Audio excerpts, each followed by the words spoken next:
calon guru penggerak angkatan 7, dan yang saya hormati rekan-rekan guru atau staf pengajar SMA Negeri 26 Barat. Pertama-tama marilah kita panjatkan puji syukur kehadiran Allah Subhanahu wa Ta'ala. Berkat limpahannya hari ini kita dapat bertemu dan berkumpul dalam acara sosialisasi ujian sekolah serta diseminasi budaya positif di lingkungan SMA Negeri 26 Garut. Adapun susunan acara pada hari ini yaitu yang pertama sambutan kepala sekolah sekaligus pembukaan acara. Yang kedua sosialisasi ujian sekolah oleh Pak Ridwan Effendi, dan yang ketiga diseminasi budaya positif oleh Bu Imas dan Pak Angga. Memasuki acara yang pertama yaitu pembukaan, marilah kita buka acara ini dengan bacaan basmalah bersama. Bismillahirrahmanirrahim. Acara yang kedua yaitu sambutan yang akan disampaikan oleh Kepala SMA Negeri 26 Garut kepada Bapak Wawan SPDMM. Dipersilakan.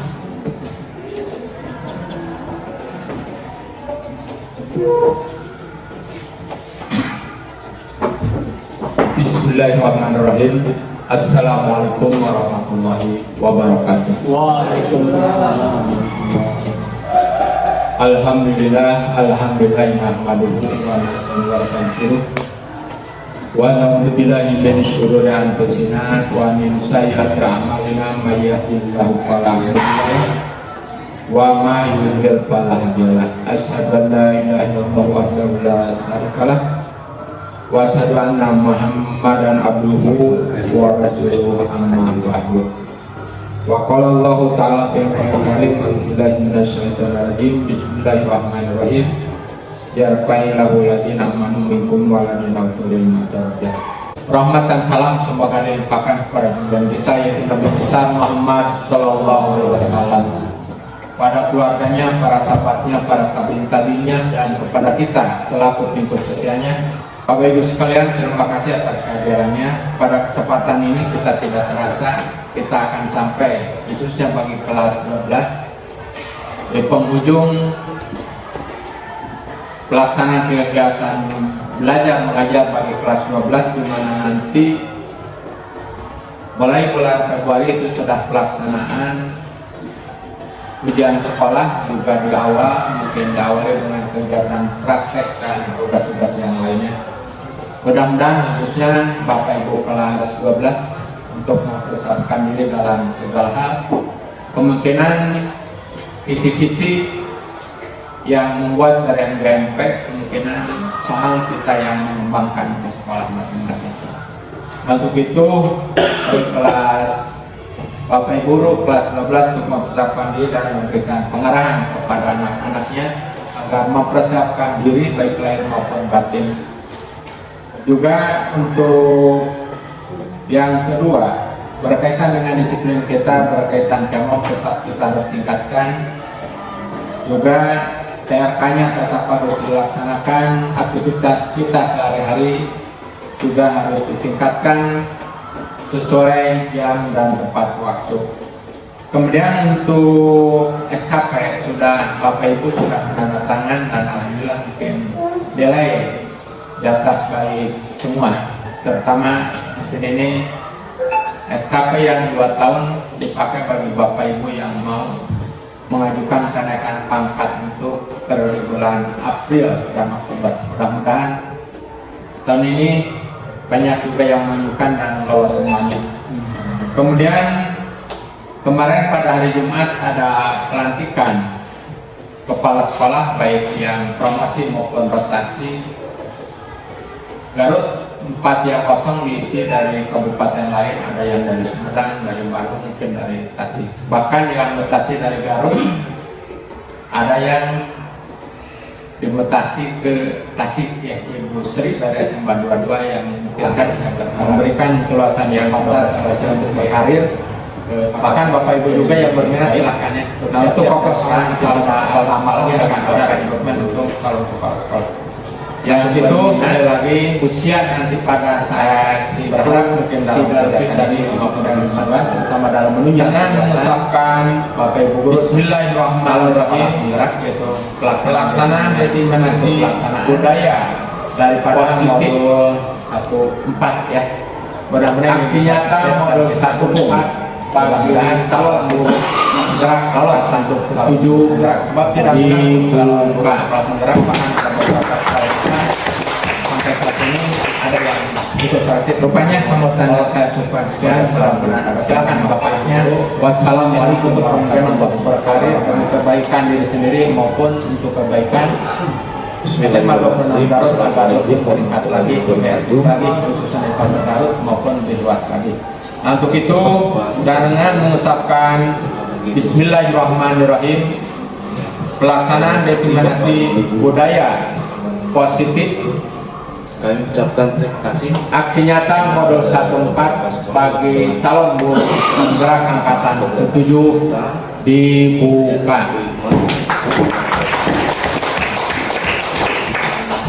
Rupanya sambutan saya cukupkan sekian, mudah-mudahan ada pada manfaatnya. Wassalamualaikum warahmatullahi wabarakatuh. Tentunya kami ucapkan juga terima kasih kepada Bapak Ibu yang sudah menyediakan waktunya di waktu pembelajaran. Mohon maaf sekali mengganggu pembelajaran. Semoga apa yang kita sampaikan punya manfaat untuk kita semua. Perlu disampaikan bahwa tadi kegiatan ini bagian dari aksi nyata dari pembelajaran kita selama di modul 1 sampai 1.4 ya. Dari mulai Oktober sampai Desember itu baru 1 modul. Jadi masih panjang sampai bulan Juni ada modul 2 sampai modul 3. Jadi kita masih panjang perjalanan, mohon doanya supaya kita bisa menyelesaikan program guru penggerak ini. Untuk selebihnya berkaitan dengan budaya positif, saya berikan untuk Bu Imas untuk menyampaikan. Assalamualaikum warahmatullahi wabarakatuh. Yang saya hormati Bapak Kepala Sekolah, yang saya hormati rekan Bapak Ibu Guru dan staf PUMP yang ada di sini juga ya. Terima kasih kepada Bapak Kepala Sekolah atas kesempatannya, di mana saya dengan Pak Angger selaku CGP Angkatan 7 diberikan kesempatan untuk mendiseminasikan aksi nyata modul 1.4 yaitu tentang penginteresan budaya positif. Nah, di sini kami akan mendiseminasikan tentang materi budaya positif, di mana poin-poinnya yaitu yang pertama tentang perubahan paradigma belajar, yang kedua disiplin positif dan nilai-nilai kebajikan universal, yang ketiga teori motivasi, hukuman dan penghargaan serta restitusi. Poin berikutnya tentang keyakinan kelas, terus tentang kebutuhan dasar manusia dan dunia berkualitas, restitusi tentang 5 posisi kontrol, dan yang terakhir tentang restitusi atau segitiga restitusi. Nah, di sini saya akan membahas sedikit tentang perubahan paradigma belajar. Bapak Ibu Guru, mungkin kita selaku pendidik tahu ya tentang pengertian apa itu pendidikan. Mungkin ada yang tahu. Sebelum kita akan sharing di sini ya, saya di sini bukan untuk menggurui atau apa, saya hanya sharing saja dan mendiseminasikan apa yang telah kami dapat di modul 1.4. Sekiranya ada yang tahu apakah itu tentang pendidikan, mungkin ada yang berpendapat, gitu, ada yang mau mengajukan tangan, silakan. Siapa yang mau mengartikan tentang pendidikan?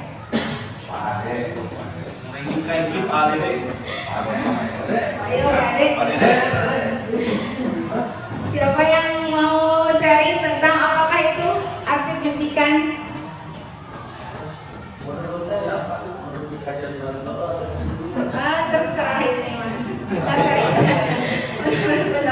sendiri juga. Apa Pak Ade? Bebas. Menurut ada ya? Ya, Pak Ade silakan. Wancu, silakan. Pendidikan itu apa pengertiannya menurut? Oh, ada referensi misalkan menurut Ki Hajar Dewantara atau menurut siapa boleh dipakai referensinya atau menurut saya sendiri? Silakan. Ada pengertian yang diberikan? Ayo, ibu bapak pendapat. Ya, silakan Pak Haji. Ya. Pendidikan itu kalau dalam pandangan saya Iya. upaya untuk mengoptimalkan potensi-potensi yang dimiliki oleh anak didik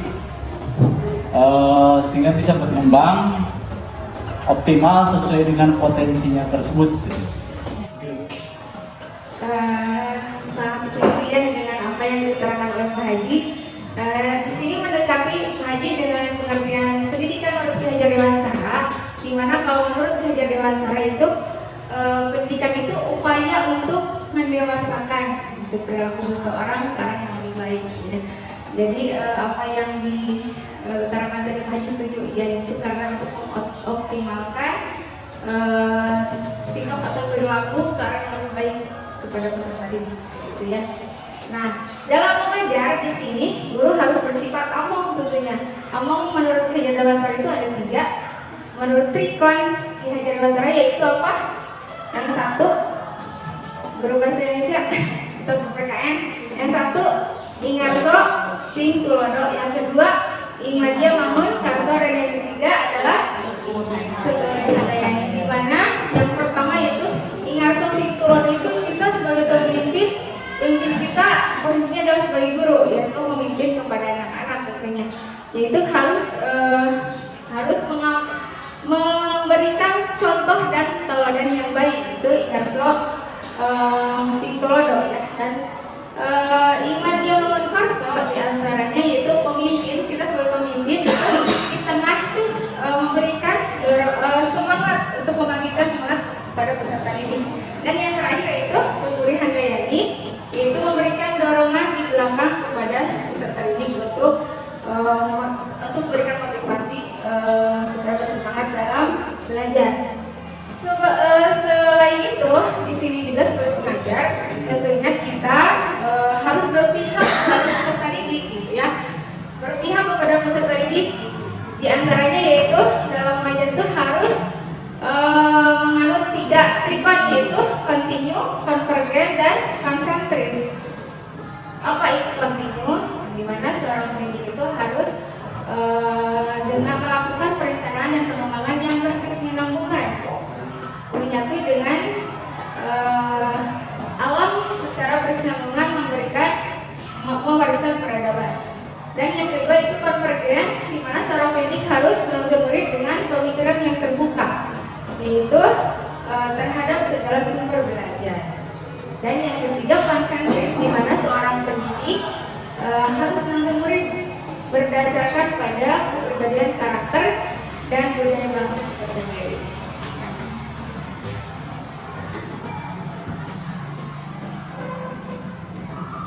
Disiplin positif dan nilai-nilai kebajikan universal. Nilai-nilai kebajikan universal di sini itu kita ambil kata-kata kebajikan universal, yaitu kebajikan universal yaitu sifat-sifat positif di mana mempunyai tujuan yang mulia untuk ke arah yang lebih baik, tidak ya di sini. Apakah nilai-nilai kebajikan di sini? Nah, di sini ada 3 motivasi perilaku manusia yang untuk mengarah ke arah kebajikan itu didasari oleh 3 motivasi. Yang pertama yaitu untuk menghindari ketidaknyamanan atau hukuman. Di sini peserta didik biasanya karena dia melakukan kebajikan itu karena yaitu menghindari ketidaknyamanan atau hukuman. Yang kedua yaitu mendapatkan menginginkan atau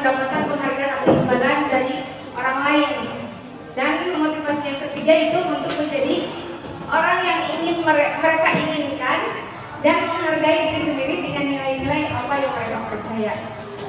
Kira-kira menurut Bapak Ibu, di sini dari 3 motivasi tersebut, manakah yang menduduki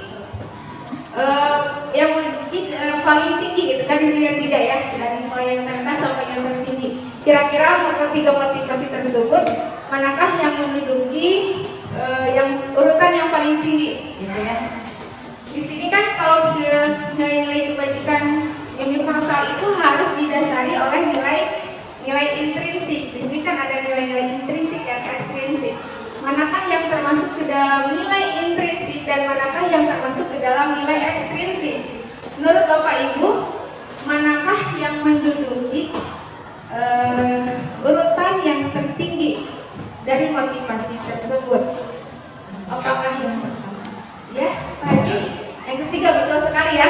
Jadi untuk menjadi orang yang mereka inginkan dan menghargai diri sendiri dengan nilai-nilai apa yang mereka percaya itu menduduki urutan paling tinggi ya. Karena pada dasarnya yang urutan 1 dan 2 itu untuk menghindari ketidaknyamanan atau hukuman itu ekstrinsik, betul sekali. Dan yang ketiga itu adalah intrinsik. Yang ke-1 dan ke-2 masuknya ke dalam motivasi nilai-nilai ekstrinsik. Nah, biasanya menurut Bapak Ibu secara di lapangan gitu ya, kita melihat di lapangan secara real, kebanyakan peserta didik itu termotivasi karena apa? Apakah takut hukum? Betul sekali. Apakah ingin mendapatkan penghargaan dari guru atau orang lain, ataukah ingin menjadi mereka apa yang mereka inginkan gitu ya? Kebanyakan takut dihukum gitu ya. Misalkan oleh kesiswaan ya, gitu. Mereka itu datang kan takut dihukum ya pokoknya. Mereka datang berupaya untuk tepat waktu karena takut dihukum mungkin, terus atau mereka itu berprestasi atau melakukan hal sesuatu yang terpuji yang karena bisa saja ingin mendapatkan imbalan atau penghargaan dari orang lain gitu ya. Saya itu harus melakukan kebajikan di sekolah, misalkan saya harus tepat waktu, saya harus rajin belajar, dan saya lain-lain ya, tentunya mengarah kepada kebajikan itu mungkin didasari oleh ingin mendapatkan penghargaan atau pujian dari orang lain. Oh, kamu hari ini tidak terlambat. Oh, hari ini kamu selesai mengerjakan tugasnya, mungkin karena ingin mendapatkan pujian atau penghargaan dari guru, bisa saja. Nah, tetapi itu dasari atas motivasi ekstrinsik. Nah, yang di sini yang kita inginkan adalah tentunya motivasi yang nilai-nilai intrinsik, yaitu untuk menjadi orang yang mereka inginkan dan menghargai diri sendiri dengan nilai-nilai apa yang mereka percaya. Itu mungkin yang kita inginkan. Tentunya mudah-mudahan peserta didik kita, apakah itu nilai-nilai kebajikan yang telah mereka lakukan didasari oleh apa? Dari dulu kan adanya.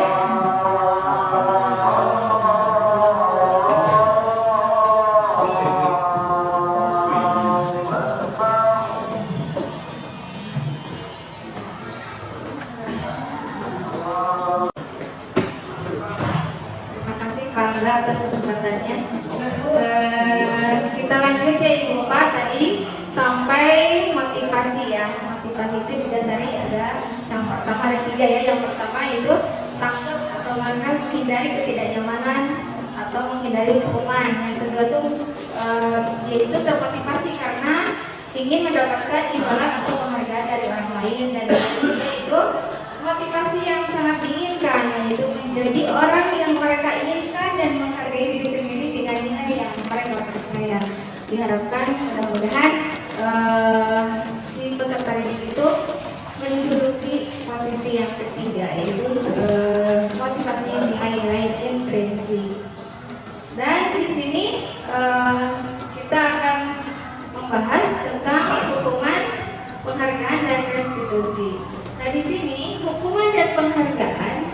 menurut modul 4 merupakan cara untuk mengatur perilaku seorang dan yang dapat menghancurkan potensi pembelajaran sesungguhnya. Katanya di sini hubungan dan penghargaan itu merupakan cara untuk mengatur perilaku seseorang dan yang dapat menghancurkan potensi pembelajaran yang sesungguhnya. Nah, setuju atau tidak?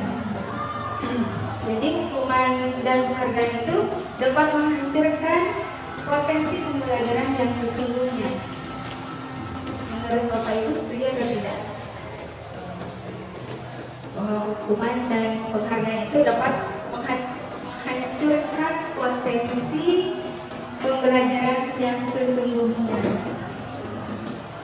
Kalau zaman dulu enggak ada. Setuju dan tidak setuju. Kalau zaman saya tidak, malah membuat mental anak apa? Strong. Iya. Kalau sekarang sepertinya kalau ada hukuman juga anak juga itu aja.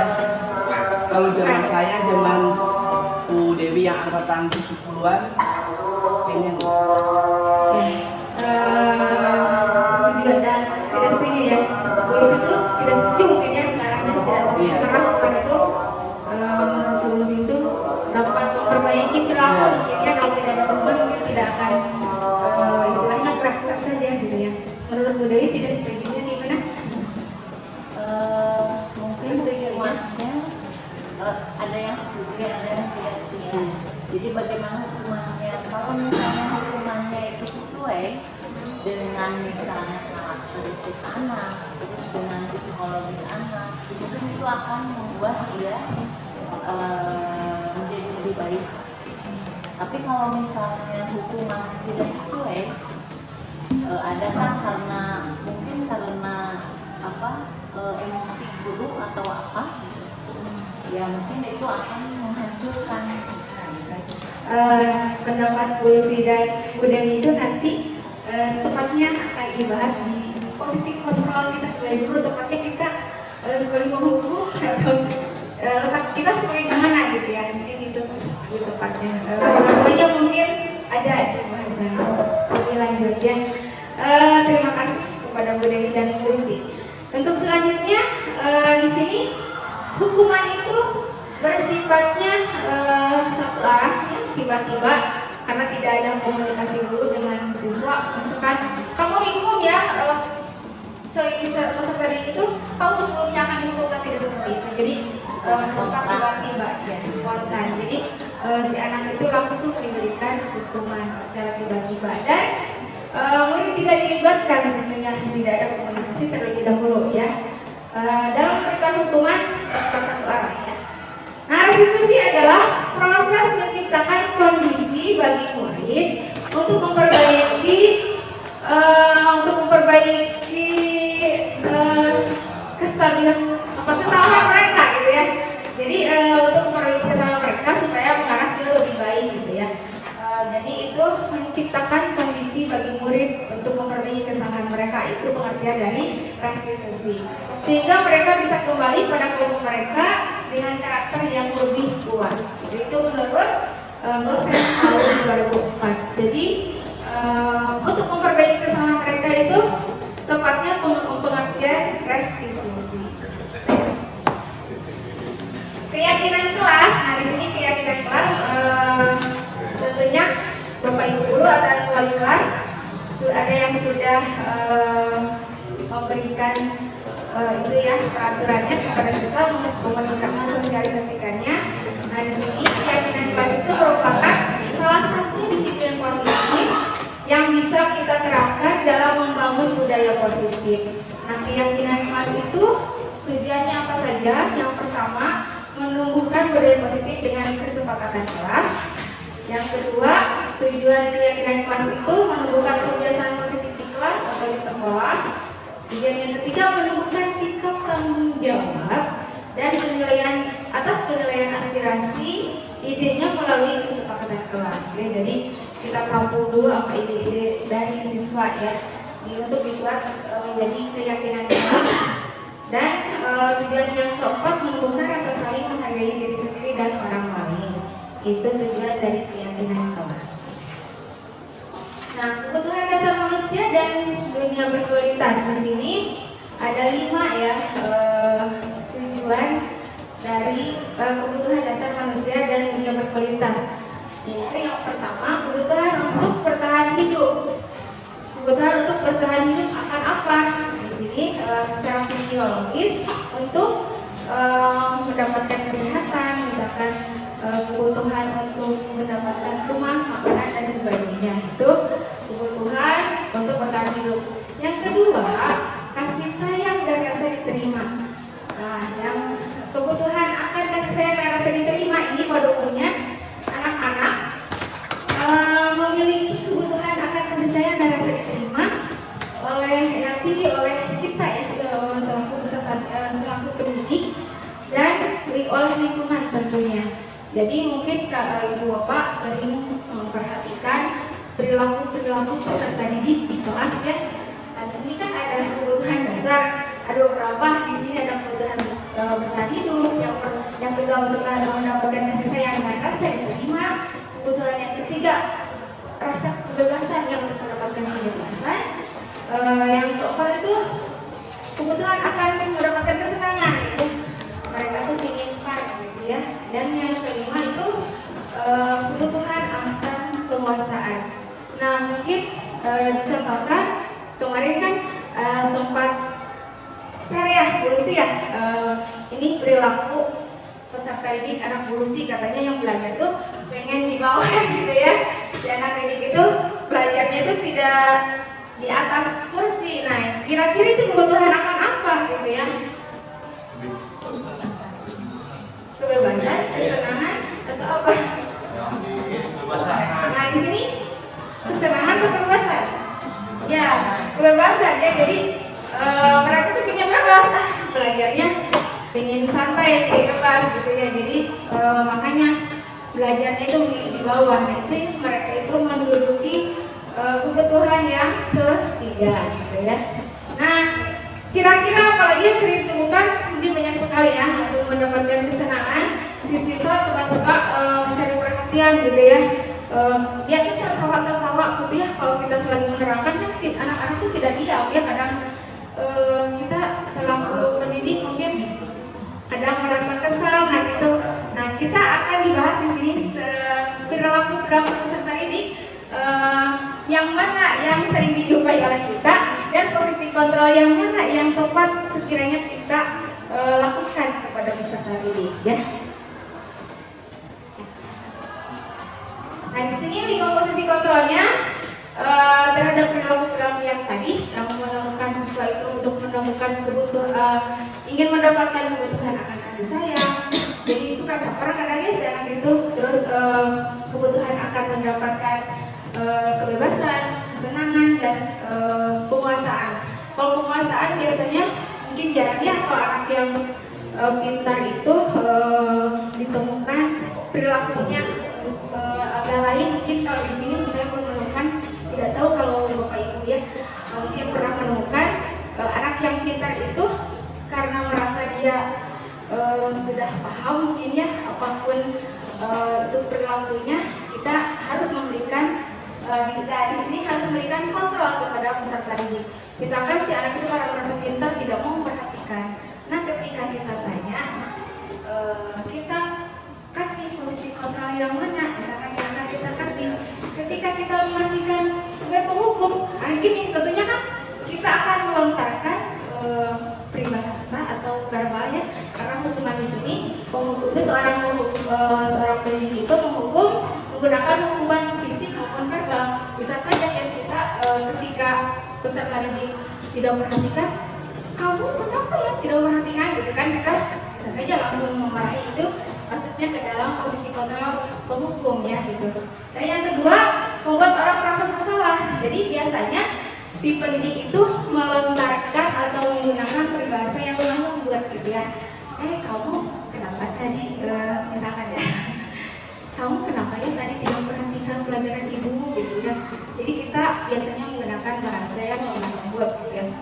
Nah, di sini kita tepatnya kemana ini gitu ya, posisi kontrol kita sebagai pendidik. Yang ketiga, teman, yaitu guru pada posisi ini tidak akan menyakiti murid gitu ya, tidak akan menyakiti murid, namun akan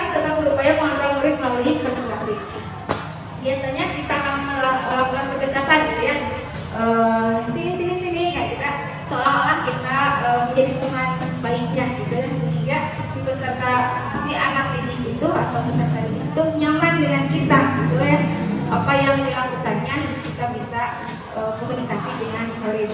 Dan yang keempat itu sebagai mentor atau pemantau, memonitor berarti mengawasi ya gitu, meskipun tidak misalkan langsung ya, tidak memberikan langsung hukuman, kamu tidak memperhatikan atau tidak langsung menegur ya gitu, tetapi kita tetap mengawasi mereka ya.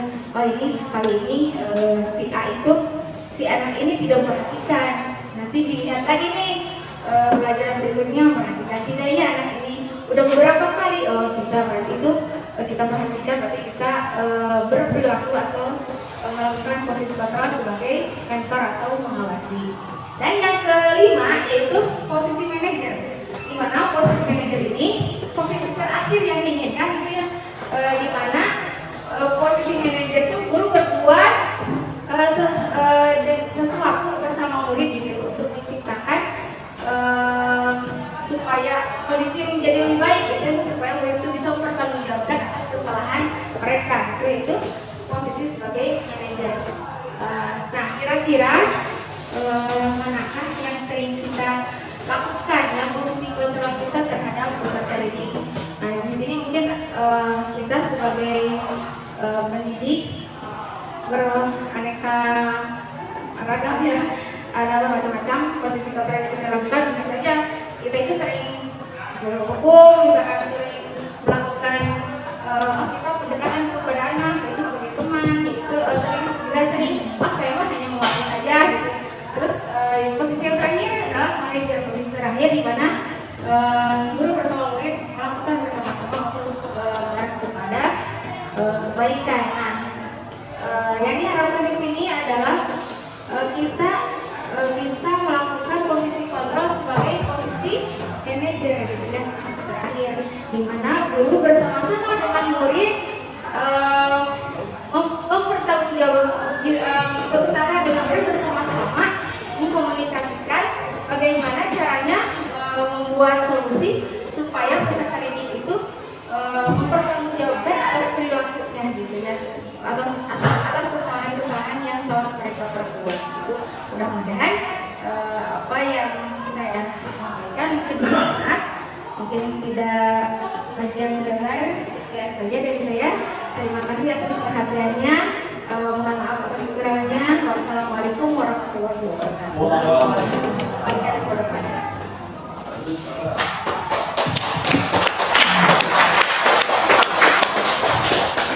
Jadi Mas memberikan sisa waktu 10 menit untuk saya pakai sedikit dari saya mungkin menambahkan apa yang disampaikan oleh Bu Mas.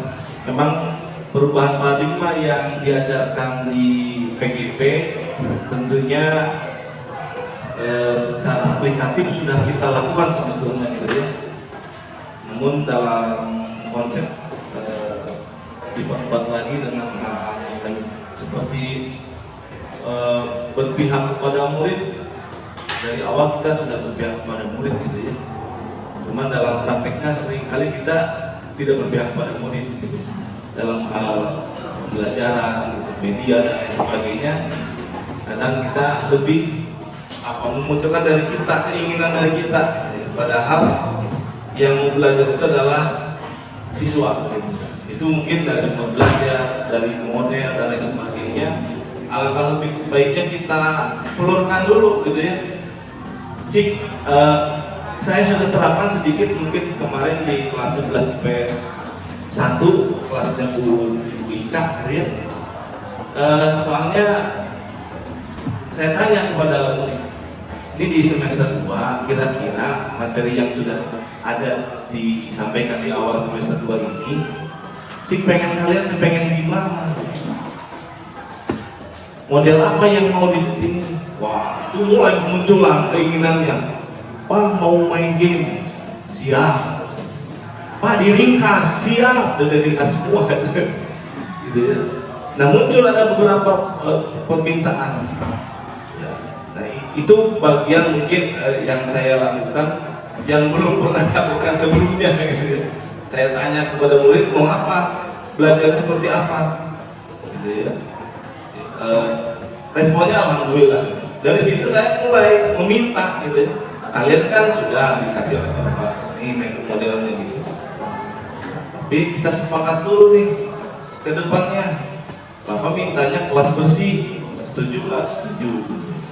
Nah, sumber belajar setiap Bapak masuk selalu ada ya, siap.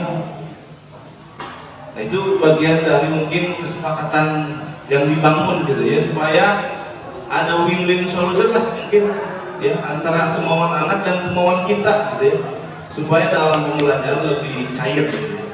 Itu yang kita harapkan semua gitu. Karena saya itu kan kebanyakan perempuan, laki-lakinya agak bantang semua nih, SLT tapi bantang gitu. Tidak ada respon ke saya tuh. Tugas dengan dulu gitu ya, welcome up. Nah, mungkin saya sedikit merubah pola yang biasanya langsung direct apa yang mau disampaikan, dikeluarkan dulu apa kemauan. Itu bagian dari mungkin berpihak kepada murid. Tentunya cara dan gaya dari Bapak Ibu mungkin itu sudah dilakukan untuk berpihak kepada murid. Mungkin kami lebih menekankan kembali supaya kita lebih berpihak. Tadi kata Pak Cucu, potensi, menggali potensi, mengembangkan potensi kita supaya lebih dalam menciptakan manusia yang seutuhnya mungkin di situ ya. Itu lebih ke paradigma yang disampaikan di program PGP. Kemudian ada restitusi, ini bagian dialog juga antara kita sebagai guru dengan murid ketika muncul suatu kasus. Seringkali kita lebih menekankan hukuman gitu ya, dan reward, punishment and reward gitu ya. Saya pas masuk ke PGP itu hal yang lumrah gitu ya, punishment and reward. Ternyata di program PGP ternyata ya dianggap salah punishment and reward itu, karena motivasi perubahannya itu lebih ke ekstrinsik, karena bersifat adiktif gitu. Ketika tidak ada reward, si anak itu kurang bersemangat. Nah itu mungkin, oh ternyata begitu gitu. Nah dari situ bahwa permasalahan itu dibawa ke restitusi.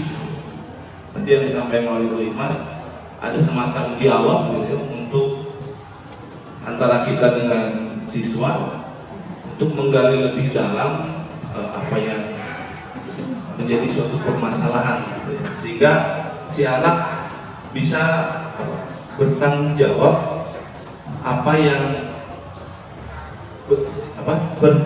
menanggung dan menjawab gitu ya, menanggung apa yang sudah dilakukan dan menjawab apa yang sudah dilakukan.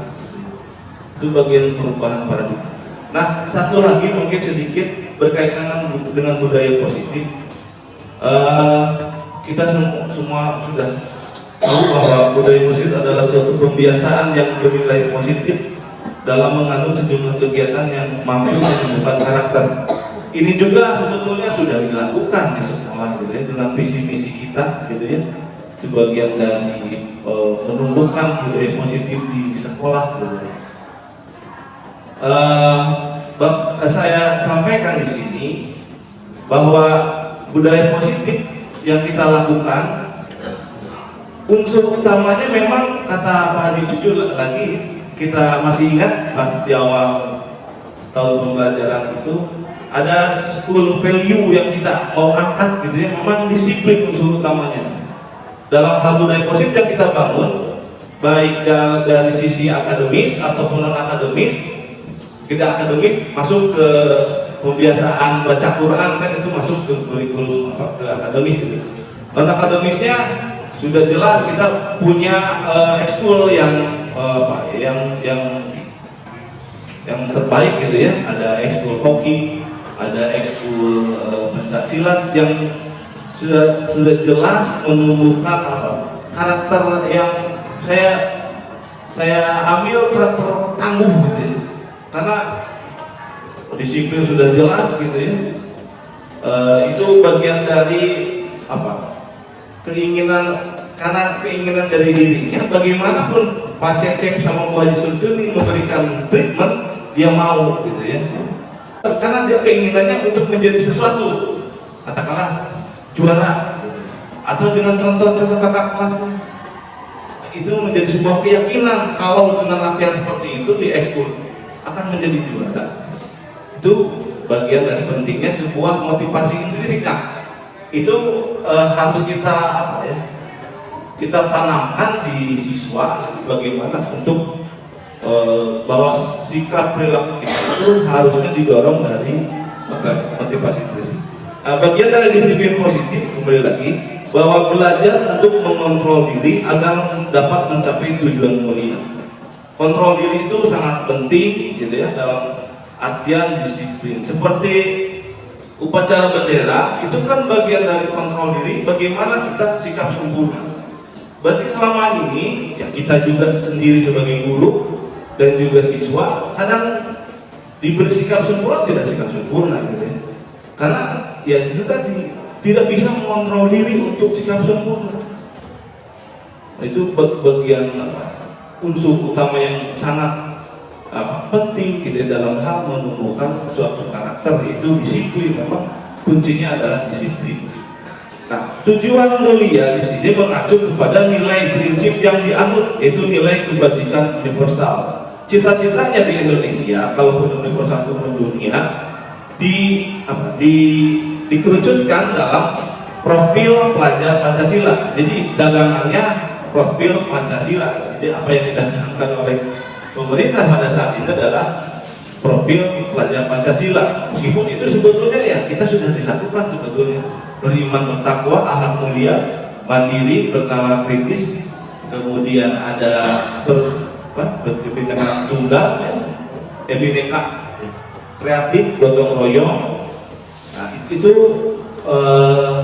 nilai-nilai yang ingin ditanamkan oleh pemerintah kepada siswa atau menggali potensi itu untuk lebih dikembangkan dalam hal berakhlak, kemandiriannya, bernalar kritis, kreatif, gotong royong, dan berkebinekaan.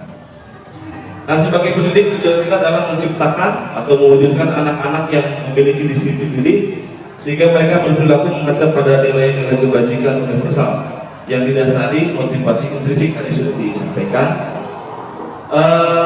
Ini juga tadi sudah disampaikan oleh Bu Imas berkaitan dengan 3 motivasi perilaku manusia. Kadang pertama menghindari ketidaknyamanan atau hukuman gitu ya.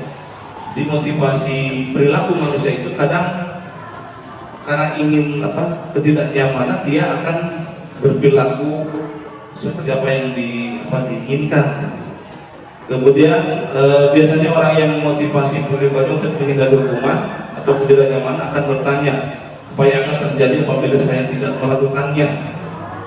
Sebenarnya mereka sedang menghindari permasalahan yang mungkin muncul dan berpengaruh pada mereka.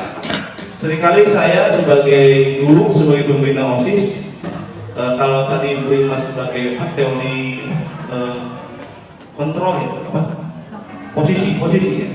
Saya sebagai pembuku, jadi itu seringkali baju dada mungkin pertama kepret,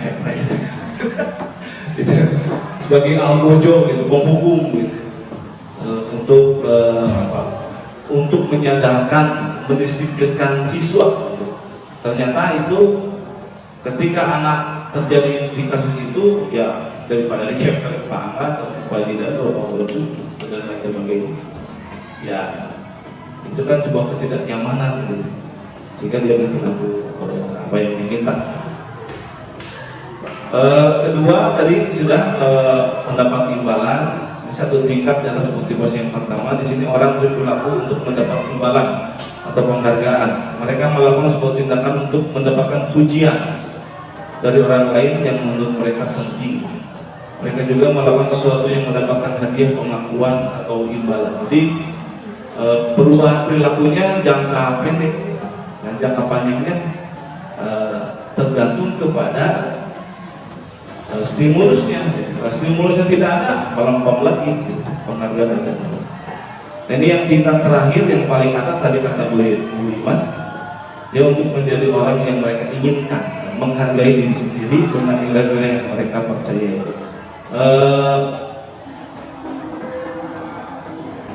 Saya sampaikan di program guru penggerak ketika diskusi yang menjadi bahan diskusi pada saat itu adalah yaitu tadi hoki dan pencacat. Bu Haji Sudin, Pak Cecep, mohon maaf, hokinya saya ambil untuk bagian diskusi di sana karena setiap sekolah menyampaikan hal apa yang mendorong siswa untuk lebih baik.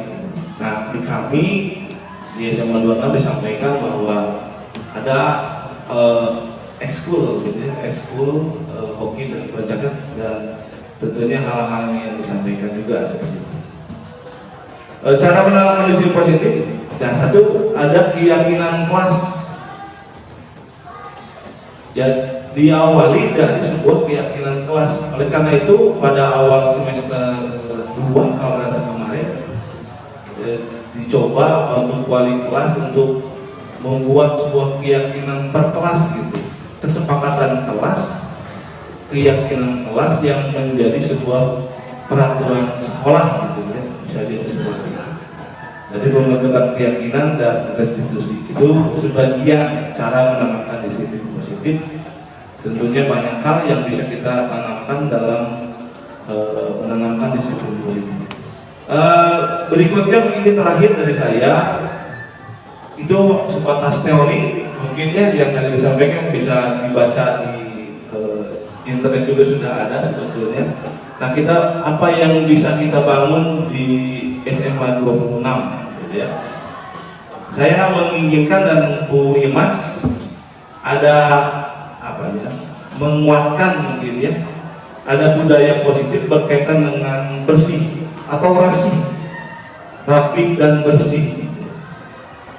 Satu gitu ya, satu hal yang bisa kita bersama-sama gitu ya, bersama-sama untuk membangun sekolah kita rapi dan bersih. Bersih, ginding dan bersih gitu ya.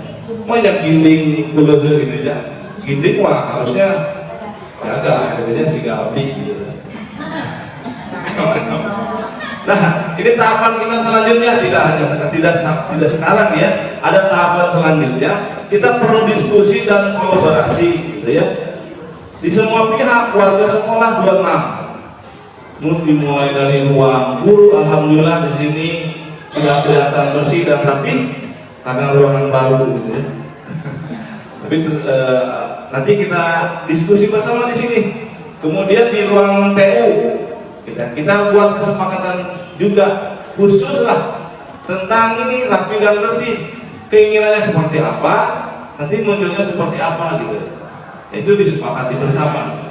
Nah, mungkin para wali kelas juga di sekolah, di kelasnya, saya yakin bahwa menginginkan rapi dan bersih. Tapi bagaimana untuk apa? Supaya konsisten si kelas itu rapi dan bersih. Saya sebagai guru membuat kesepakatan, tolong di kelasnya rapi dan bersih. Ya. Papan tulis biasa, datang bapak bersihnya. Karena tadi sudah dimulai, ya. Pengen permainan, pengen apa? Kok saya disambungkan. Coba ya, apa yang bapak inginkan disepakati juga gitu. Nah, itu mungkin oleh wali kelas coba didorong kembali gitu ya. Nanti dari pihak manajerial mungkin ke hal yang lain berkaitan dengan apa tata laksana, TU dan lain sebagainya, mungkin kita perlu diskusi bersama dan ada kolaborasi dan bersinergi untuk mendorong sekolah 26 yang ginding dan bersih dari PAM ya. Ginding pada bahasa sudah ya. Ada perbandingannya dengan bersih nggak jadi masalah Pak Jadi dicampur 26 sekolah ginding dan bersih gitu ya. Kalau di CKP kan bukan orang Sunda doang. Bukan CKP sama. Udah CKP ini bukan di kita apa CKP. Kalau cuma di sini nggak apa-apa. Ya. Itu hanya sebatas untuk lebih mengingat kepada kita. Satu hal, alhamdulillah di sekolah kita ini ada bagian dari sebuah kerjasama juga gitu ya. Bersih itu salah satunya adalah hal yang biasanya ini maaf ya untuk bapak-bapak perokok gitu ya. Alhamdulillah gitu ya. Ada koordinasi dari beberapa pihak, kepala sekolah, manajerial, dan menjadi sebuah kesadaran bersama. Ya, Pak Ade meskipun ada galak ke Abi gitu ya, tentu bisa merokok di. Alhamdulillah dilokalisir ada di ruang BP sementara gitu ya. Sementara nanti dibuatkan oleh Pak Adi Dadang khusus ruangan rokok di belakang TU. Itu baru cita-cita gitu ya. Oh berarti lama tuh berubah. Doa saja. Oh gitu. Berdoa secepatnya. Nah itu bagian salah satu kolaborasi ya dan bentuk kesadaran dari teman-teman perokok. Nah, saya malah merokok, terjadi masalah gitu. Bagi yang merokok, tapi sudah menjadi kesadaran Pak Haji dan ya sarana risik enak neng rokok di sekolah teh gitu ya. Dan sebetulnya memang sudah ada peraturannya gitu ya, baik dari Permen dan juga Perhub berkaitan dengan larangan merokok di wilayah sekolah. Itu bagian dari untuk meminimalisir angka rokok gitu ya. Itu bagian dari budaya positif gitu ya, pembiasaan perubahan ke arah yang lebih baik gitu ya dalam hal rokok. Saya juga terima kasih kepada perokok untuk kerjasama. Tongkat paksa aja.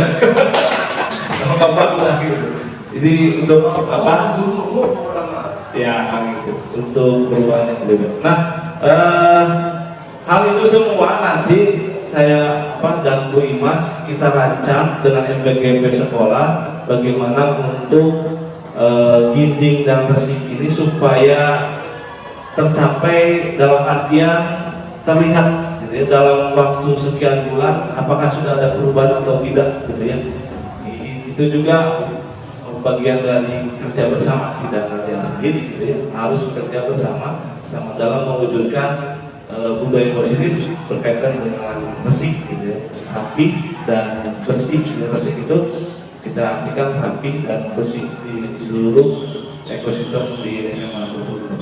Itu saja mungkin dari kami semua, dari Bu Imas dan saya, karena waktu sudah jam maaf lebih 8 menit dari saya. Mohon maaf sekali mungkin karena keterbatasan kami dalam memahami materi, karena waktunya sangat dikejar tayang gitu ya, sehingga dalam memahami sesuatu itu agak sulit juga gitu. Karena sudah disuguhi dengan modul baru gitu ya. Yang ini sedikit mengerti, taman ini sangat ngerti, jadi sepotong gitu. Mohon maaf sekali, mungkin selebihnya gara-gara sih. Selebihnya mungkin Bapak Ibu bisa baca di internet, ada modulnya di situ untuk memperkuat keyakinan gitu, apakah betul tidak gitu ya perubahan paradigma ini. Kalau tidak ya mungkin nanti ada dialog lagi gitu ya.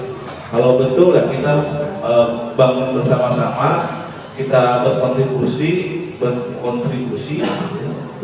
ya, karena beban sebagai CGP itu tadi, apakah ada nggak kontribusinya? BW unggul tidak ada perubahan. Nah, itu mungkin beban dari saya dan Bu Imas sebagai calon guru penggerak, baru calon ya, baru calon mohon dimaklumi. Kalau setelah guru penggerak, guru penggerak nggak ditagih gitu ya. harus ada perubahan minimalnya gitu. Nah, itu bagian dari kami Bu Imas dengan saya untuk membangun budaya positif di SMA Garut berkaitan dengan resik. Kita bekerja bersama untuk perubahan di SMA Negeri Garut. Terima kasih mungkin atas perhatiannya. Kami tutup dengan bacaan hamdalah bersama-sama. Alhamdulillahirobbilalamin. Terima kasih. Wassalamualaikum warahmatullahi wabarakatuh.